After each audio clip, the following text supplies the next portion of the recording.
Hello, everyone. Welcome back to the Out of Spec podcast. You join me, your host, Francie and Kyle, here today to bring you some electric news, and it certainly came as a shock to many.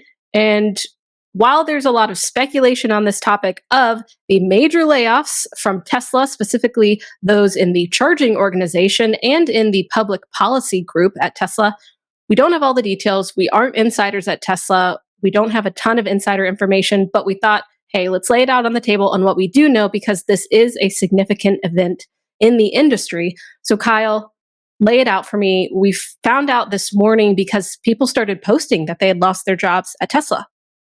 Well, this is one of the most unfortunate days, maybe, for the entire EV charging industry.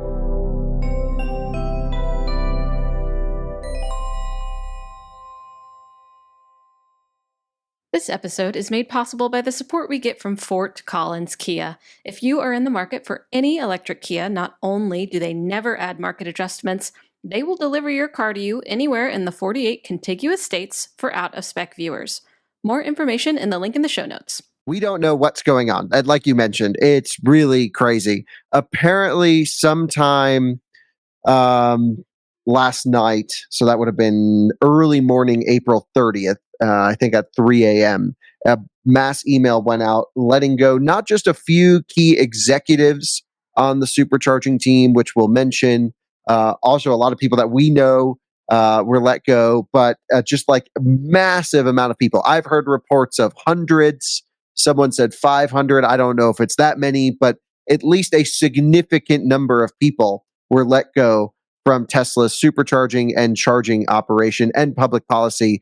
But the crazy thing to me is, from the outside looking in, my initial reaction to this is, but superchargers are the best part of Tesla. So why did they just let everyone go? Not only will this have impacts, of course, to Tesla operations, without question, but also to the industry as a whole. The EV charging industry is a lot weaker than it was 1 year ago, I would say, just from the outside looking in. We have large companies struggling to exist, from hardware manufacturers like Tritium, unfortunately, recently. ChargePoint's not looking hot. To ChargePoint operators that are struggling to maintain relationships and build more infrastructure like EVgo and others. So the saving grace of the entire electric car transition, from my standpoint, at least, and still is the supercharger network. Everyone had switched to NACS. J3400 had become an official standard.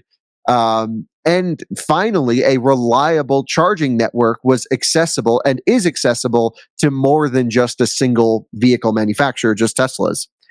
The crazy part is all of those people seemingly are gone. Like I even know people at automakers that are like working with Tesla to switch to J3400 and get access to supercharger. They're like, I don't even know who to call. It's crazy. Right. Yeah, so the senior director of EV charging at Tesla was Rebecca Tanucci, I think is how you say her name, who had been at Tesla for 6 years. And so it's been said that her team and everyone under her was laid off, amongst the other departments that we've mentioned, which is public policy and market development, that kind of thing, which is really important with superchargers because you're looking for the funding, you're dealing with different states and entities to make sure that you can build out the network. And there was this email, and I think it's important.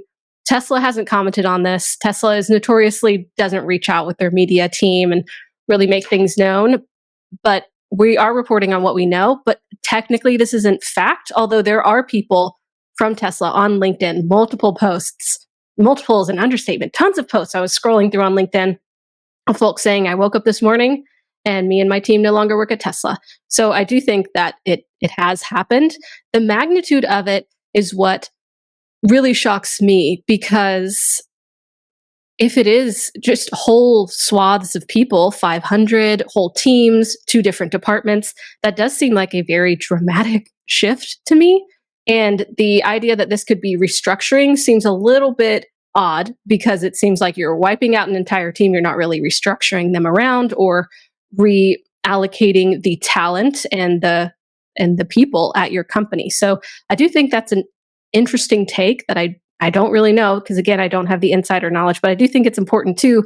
These are real people. They've been laid off out of nowhere. And then there's people still at the company. And someone who's been affected by layoffs, also just knowing layoffs in general and knowing other people who have experienced layoffs and, been the survivor and had survivor's guilt or whatever it is, it does take a hit to morale. And the work that existed before those teams were cut off, before those people left the company, are still there. There's still those projects that were midway, I can only imagine. And now where does that responsibility fall? So I think the concern that we're seeing all over Twitter, all over the articles that are being posted online is kind of to what you spoke to, Kyle. Okay, this is a huge organization. This is a critical infrastructure that just lost, apparently, its whole team. What's going to happen to our EV charging network in America? And of course, we can't say for now, and we're waiting for more information, but it doesn't seem to be great. And I know that there's a lot of people online that are saying, just trust the process, right? Tesla has had layoffs before and they've been dramatic, but still, I think that it is inevitable that this will affect things. And actually, on that point, yeah. I always say I review cars and not people or companies. So this is out of my You wheelhouse. don't review people? I don't review people. I never bring up Elon. It's just I'm a product guy. Mhm. So and I'm certainly not about to bring up any of that now. We are talking about a major shift at Tesla, not because it's a major shift at Tesla, mostly because it will affect the industry that we cover so closely, which Yes. is charging.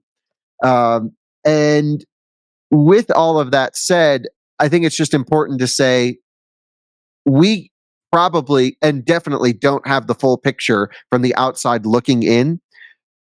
I have a sneaking suspicion they might not have the full picture from the inside looking out either. I think this is really crazy, and so crazy that I don't even know what to say because I'm of no use here. What I can say is, from the outside looking in, Superchargers had their problems. Version 4 chargers had not rolled out yet. You can charge a Cybertruck faster using Electrify America. There were bugs. There's station derating. There were little things here and there, but no question, out of any other network on the world, this was the reliable Oh, yeah. and well-maintained network that existed and could and still could potentially make electric cars actually viable. Undoubtedly. If you let that entire team go, or a significant portion of that team go, which I know for sure happens because I have friends that were let go from this as well. And so it's, of course, there's a bit of me that's like, damn, why did they let those people go? They were so great and committed to the mission, and who knows what'll happen. But no question there is a massive shakeup because of something. I don't think you get to the point of running these major companies without a future plan, without some sort of rational thought process behind it, even though from the initial outside looking in, this seems like an irrational, crazy situation.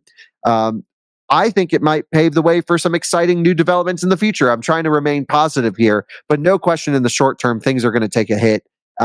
What it means for the transition to NACS, what it means for other automakers,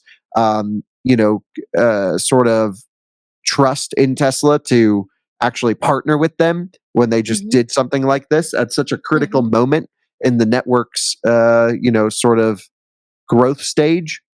Could be interesting. So anyway, you have something you want to bring up article-wise. I also made some posts on Twitter, or made a post on Twitter, and we've received hundreds of responses around that of things that I agree and disagree with, but we also want to be representative of what our viewers are thinking so everyone can get a well-rounded picture, because I don't think any of us know for sure. So Francie's that's true. Picked out a few comments of what we want to share. Yes. And so I just did want to note that Electric, the, news organization, they did get access to the email that apparently, what was it? It came from another source. The information is where it came from. And it did say that, if this email is real, of course, we're not 100% sure, but pretty sure that superchargers will continue to roll out and development will continue to happen. So nothing was said that, okay, this will halt everything, but it is a question of how will they do it then? And I think also significantly, a concern is what we are seeing a lot in the Twitter comments. And of course, the big industry happening, which is going to J3400, the North American charging standard, the Tesla connector, and the Tesla standard. And what does that mean for all these automakers that announced that that's the way that they're going? And maybe it's not that big of a deal with adapters and stuff, but I do think it is really interesting that Tesla had this big news, opening up their network, opening up this technology, letting Ford and Rivian on, amongst other automakers in the future. And then this really counterintuitive news about just totally taking a different approach with the Supercharger network. So like you said, you did tweet about this. Well, can you read the email to us? Can we pull that up? Is there a way that we can see that? It's behind a paywall on the information. Oh, okay. Well, we won't do So that then. I can't, but I'll link the, Electric did talk about it. So it was said the more layoffs were finalized through an email from CEO Elon Musk to executives, first reported by The Information, stating that 6-year veteran Rebecca Tanucci, Tesla's senior director of EV charging, would be leaving the company on Tuesday, along with nearly all of her 500-person charging team. So that was portion of it. And by the way, this article is by Jameson Dow on Electric. So I'll link that, of course. But what we don't know is, and we will learn, I'm sure, through LinkedIn posts. This is the first of many stories we're going to do on this. We're, of course, going to try and get some of the people affected somehow, once they figure out their NDAs or whatever, come on and at least talk to us about what they can talk to us about. We know a lot of people that were affected here, and I've already been talking to some of them. They want to come and talk. They just want to figure out what they can and can't say first, which is totally reasonable. Let's share what the people are thinking. Let's go to Twitter, because this is, of course, it's important to remember Twitter has a lot of very pro Tesla and very pro Elon people. So it's maybe not the best wide representative view, but I do think we got a large mix of comments that represent everything I was thinking, at least from every side I could imagine. Certainly. So, yeah. So you tweeted this, and what you wrote is that we're recording a podcast on the Supercharger team layoffs. Like we said, we usually stick to car reviews, not people or company, but we'd love to hear your thoughts, comments. And there's been a lot of comments, 133 so far. The notifications are just flying in. So if we scroll through, I think we see a lot of like, okay, this is like we can see here from Rivian Tracker.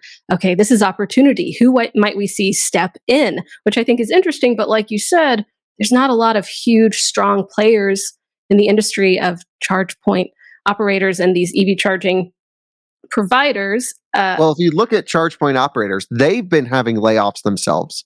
Exactly. They're struggling to make a viable business case to provide charging. The hardware manufacturers might be in a little bit better situation, but then Tritium just went under and ChargePoint's struggling. And, you know, but there's new networks coming like Iona, which certainly I hope some of the talent transfers over there. However, they may have just hired everyone they needed, right? We recorded months ago, back in the winter. Also in an infancy. So it's not like they can, this, no matter what they happens, don't even have a charger. Take a minute. Exactly. Yeah. They have a team trying to figure out how to get their chargers in. I assume. I think Max had a good saying. They had a JPEG on their website, and that was that's true. That is. So, they've got a logo, they've got a team, but the thing is, the industry cannot absorb 500 talented people. So there will be a major shift or even if it's 100 people, I don't think the industry could absorb 100 new people into the rest of the charging business. It's a really tight, small industry. It's true. I completely agree. I wish everyone, the best of luck. Being laid off absolutely sucks. Take your time, but you got to know that those are some talented folks, some of the best in the bunch. So I'm sure that it's already competitive, but those are some competitive candidates. One thing that I did see in some of the comments was people suggesting to look back at Tesla's history of making what might be seemingly on the outside crazy decisions, and then kind of implying that the current situation could be something like that, where we'll look back and we'll be like, oh, I see why exactly that happened. But of course, at this point in time, we can't understand that. There is concern that long-term customers and employees and shareholders will start to get a bit nervous about what this means for Tesla owners. I've seen some comments that say, well, I got my Tesla because of the Supercharger network. What does this mean about the company at large with these layoffs? What does it mean about the Supercharger network? What do you think as a Tesla owner, Kyle? It doesn't instill confidence at the moment, especially with someone with a Tesla that doesn't interface natively with the Supercharger network. It's not a high voltage network supporting their high voltage flagship vehicle. I own, of course, a Model 3 and a Model S as well. I don't think we're going to see any major effects in the short term. Certainly it's not like the network's getting shut off today. I don't think anything like that is happening. But I think it does wake us up to like maybe some of the instability of working at Tesla. And does that lead to instability from a customer experience standpoint where could they just shut off the network to other vehicles one day? I don't know. This is crazy. So that would be crazy. I don't know what to think. All I know is it's happening. I think we're going to feel the effects of it. We're going to learn the effects of it over time. And perhaps that's a great thing for long term. I struggle to see that right now. But again, we don't have all the same big picture information as to what was the roadmap, what's the future looking like. Perhaps there was truly a major underlying issue here, which stems from something as simple as the charger's just not functioning in a competitive standpoint against other hardware, all the way to who knows why this would happen. I mean, I think in the end, they had great reliability. They had great software, great, everything from a user standpoint was great, except for the high power stuff. They had site level limitations. They did not support 1,000 volts, which in my opinion should not qualify them for NEVI funding. And so perhaps it's something as simple as just V4 didn't roll out in time, and the whole like let's deploy posts, V4 dispensers to fool people. Like I really don't know. What do you think, Francie? What's your opinion? I really don't know. My clear opinion, the one that I'm confident about, is that this is, if it's 500 people, if it's whole departments, that is a dramatic shift within the company, no matter what, and the ripple effects will be felt. Some people like to maybe either be optimistic or be really trusting in the fact that there is a business strategy behind it, but I still think like humanizing it as well as understanding the impacts on the industry is important, as well as public perception. I was on a trip with a lot of people, and some of them know a little bit about EVs, but like that's the most that they know a little bit about EVs. And I'm like, how am I going to explain this now? Not only are there layoffs in this space all the time, the business model of selling electricity is a tough one, but now it's like, okay, well, the Tesla Supercharger network, which is what people know is a strong suit of this company, is in a space of limbo, question mark, although I'm confident they'll carry it on. But, how do I explain this to someone, even when I have all the information? I don't know. So, I mean, let's just browse some sites together. We may as well. May as well. Let's look through it. Well, one thing I saw that I want to ask you about is the selling electricity business model and maintaining superchargers. Tesla did it well.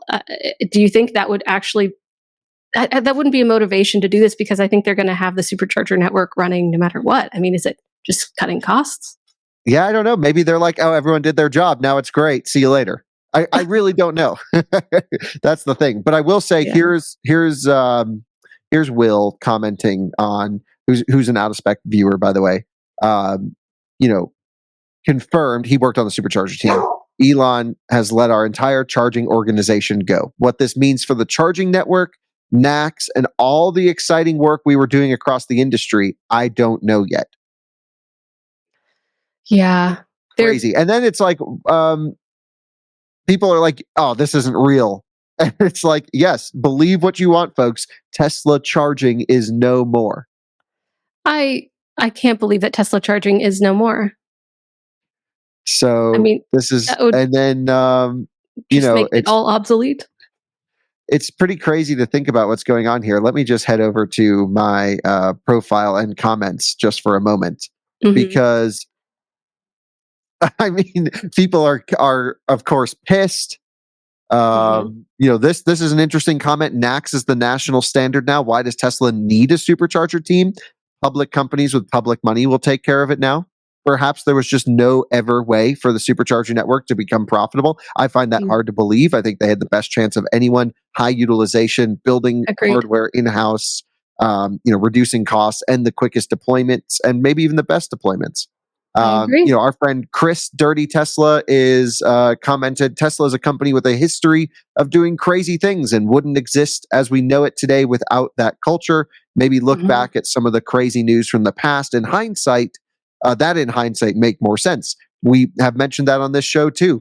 Maybe there's Mhm. something we're missing here, and just all of those people were clogging up Tesla. I don't know, but it just seems like a pretty ruthless thing to do. I don't know from my Yeah, it standpoint. was interesting because Sawyer Merritt is typically someone who's quick to comment or tweet, get out this breaking news information. And he had, like 15 days ago, done a quick history of the Tesla layoffs, which might be something like that. Like, look at to the layoffs of the past. And I just thought it was interesting that, he kind of basically he laid it out, but and all the different layoffs and that their magnitude over the years, which are significant. But he did say that he's not trying to put a positive spin on this just because he's a Tesla shareholder, that the departures are definitely unfortunate and their talents will be missed. He still felt optimistic about the company's long term prospects and that Tesla still had a deep bench of talent and expertise. But since then, it has even been lessened. So, not so sure about what he's feeling now. I mean, I was just messaging with Sawyer. He's like, I don't know what's going on, but a lot of people are getting let go. But I don't think he knows much more. I was just chatting with him. Um, Interesting. Here's one shockingly bad move. There are bloated orgs with good examples of cutting them without loss of function, like Twitter. I agree. Twitter was actually let a lot of people go, and from a user experience, maybe a couple little glitches here or there. Hmm. I mean, Mm-hmm. here's another one. Like Supercharger team never felt like it was bloated. The only concern was that V4s are basically V3s. Mm-hmm. Shareholders should be mad. I don't know. This guy says y'all need to chill. I don't think letting hundreds of people go is something we Chill. should chill about. I don't think so either. I think there is a rational discretion in taking in this information and not just running to panic, because we should be logical, of course.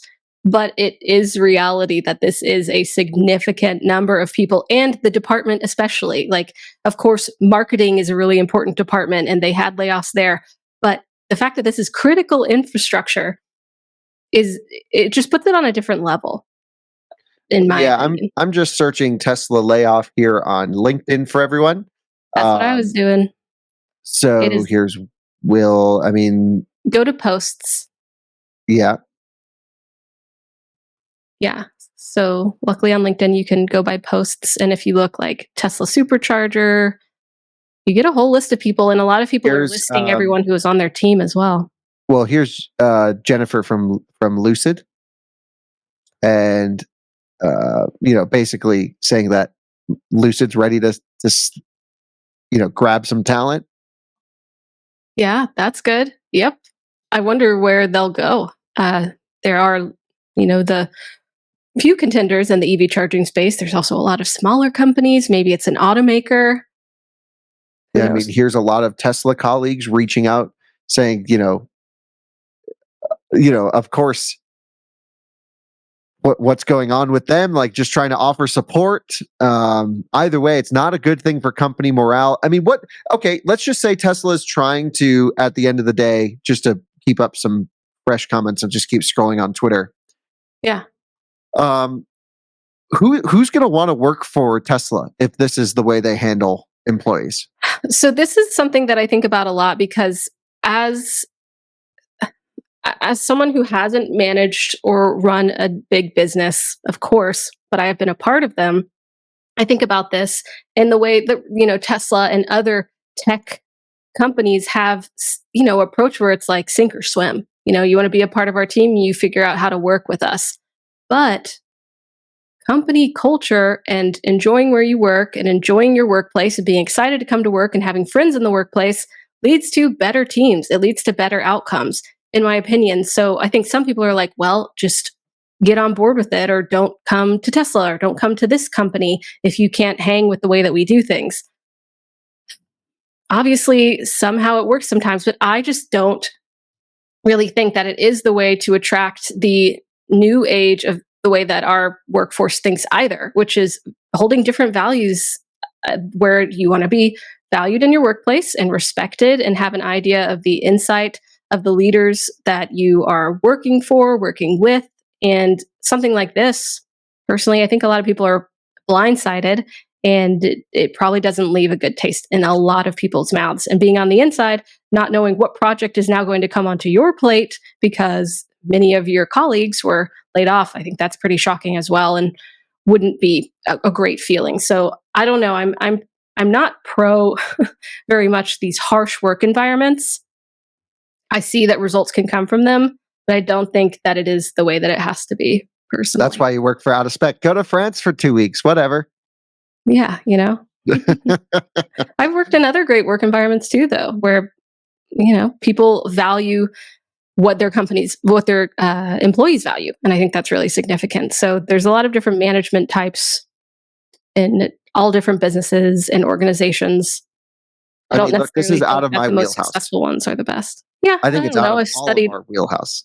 I studied some organizational structure stuff, when I was getting my degrees, and I just have experience. I'm speaking from experience, which. Yeah, sure. Of course. I have never been a part of a mass layoff or anything like that. All I can say is from an industry outside looking in, Tesla Supercharging seemed to be one of the stronger sides of the business. They let a bunch of people go. We don't know why. We don't know what the long-term strategy is. I'm sure there is one. I'm sure it's going to be fine and maybe get rebuilt even better for the end user and consumer. No question, this sucks for the people that were laid off. Like I said, I'm really worried that the industry can absorb this many people. Mm-hmm. And we wish everyone the best. And of course, if anyone wants to come and talk about the industry effects of this that they're seeing as we go into the future, the network performance effects of this going into the future, we still don't know who got laid off: manufacturing, install, design engineers. We don't know what teams got let go. If it's all of them, that would be insane. Which I don't believe. I mean, I can't imagine it's every Supercharging member got let go, but maybe it's true. We don't know. It's too early. But let us know in the comments. Were reassigned several. Okay. That's what I word, but that's not a bunch compared to 500. So yeah, I think this is, obviously we don't have all the answers, but we thought it was important to address because of the industry impacts, because of the very prevalent stance and footprint and influence that Tesla has in this industry, ranging from the EVs themselves to the charging. And obviously we're interested in what happens next. I appreciate everyone is tuning into this conversation because it is significant. While not panicking is important, addressing this is also very important. Agreed. Okay, let us know what you think in the comments. Be kind. I'm just going to say that. And have a great rest of your day. Let us know what's on your mind, what you think is going on behind this. And of course, we will follow up with any guests that we can get, as Kyle stated, and any more information we find along the way. Hope you have a wonderful rest of your day. Feel free to check out the tweet thread that Kyle has to see what everyone is saying online. See you next time on the next episode of the Out of Spec podcast. Bye-bye.